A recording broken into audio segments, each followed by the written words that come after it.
बीते कुछ सालों के विधानसभा चुनाव पर अगर आप नजर डालेंगे तो आपको बीजेपी का एक पैटर्न समझ आएगा।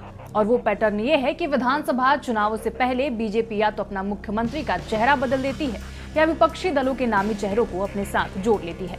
और ऐसा ही कुछ देखने को मिला झारखंड में भी, जहां बीजेपी ने विधानसभा चुनाव को सामने देख बहुगुणी नेता चंपई सोरेन को अपने पाले में कर लिया। नमस्कार, आप देख रहे हैं समाचार प्लस झारखंड बिहार और मैं हूं आपके साथ निशा राय। फिलहाल सवाल तो ये है कि क्या चंपई सोरेन का साथ बीजेपी को सत्ता तक पहुंचा पाएगी। बीजेपी का पैटर्न। सबसे पहले तो हमने बीजेपी के पैटर्न की बात की, तो अभी इसे ही समझने की कोशिश करते हैं। बीजेपी के पैटर्न का उदाहरण आपको हरियाणा, गुजरात, कर्नाटक, उत्तराखंड, त्रिपुरा में देखने को मिलेगा, जहां चुनाव किसी और के चेहरे पर लड़ा गया और सीएम किसी और को बनाया गया, यानी मुख्यमंत्री का चेहरा अचानक से बदल दिया गया। बीजेपी या तो मुख्यमंत्री का चेहरा बदल देती है या फिर विपक्ष को तोड़ते हुए किसी बड़े नेता को अपनी पार्टी में शामिल कर लेती है। ऐसे ही अभी झारखंड के आगामी विधानसभा चुनाव को देखते हुए बीजेपी ने जेएमएम के सबसे भरोसेमंद नेता चंपई सोरेन को अपने साथ कर लिया है। लेकिन ये विषय भी है कि आदिवासियों के बड़े नेता कहे जाने वाले चंपई सोरेन को क्या आदिवासियों की सहानुभूति मिलेगी। आदिवासी और सहानुभूति।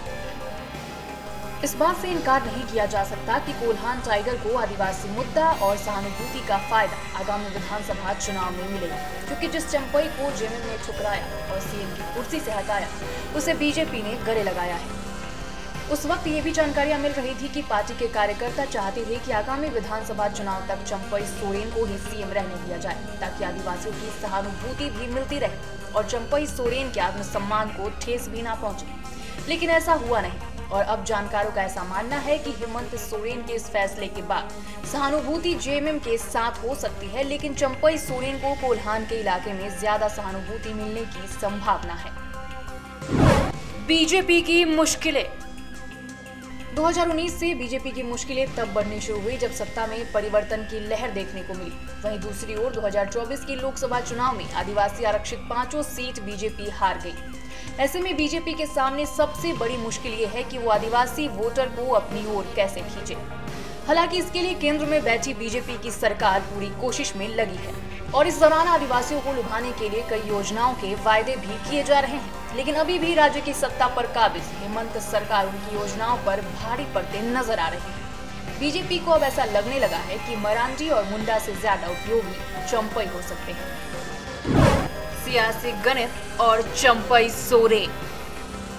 अब सवाल उठता है कि क्या चंपई सोरेन बीजेपी को झारखंड में फिर से सत्ता दिलवा सकेंगे।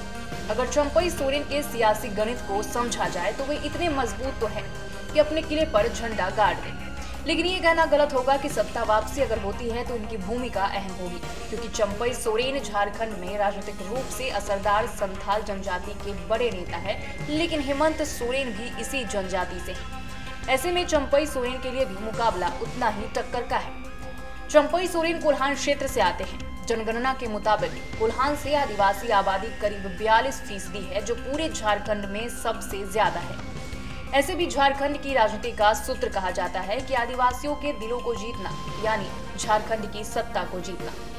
2019 विधानसभा चुनाव में जेएमएम गठबंधन ने क्षेत्र की 14 विधानसभा सीटों में से 13 जीती थी। ऐसे में बीजेपी को सत्ता की राह पकड़ाना कोल्हान टाइगर के लिए इतना भी आसान नहीं होने वाला है और अगर एनडीए की सरकार बनती भी है तो ज्यादातर इसका श्रेय हिमंता और शिवराज सिंह चौहान ले जाएंगे, क्योंकि झारखंड की राजनीति में झारखंड बीजेपी नेताओं से ज्यादा तो वही एक्टिव नजर आ रहे हैं।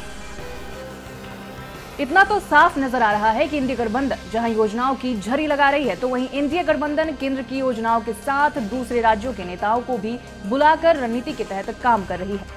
फिलहाल चुनाव की तारीखों का ऐलान हो चुका है। अब एनडीए के पास आदिवासी नेता चंपई सोरेन का साथ भी है। ऐसे में ये देखना दिलचस्प होगा कि 2024 के इस विधानसभा चुनाव में जनता सत्ता पर किसे बैठाती है।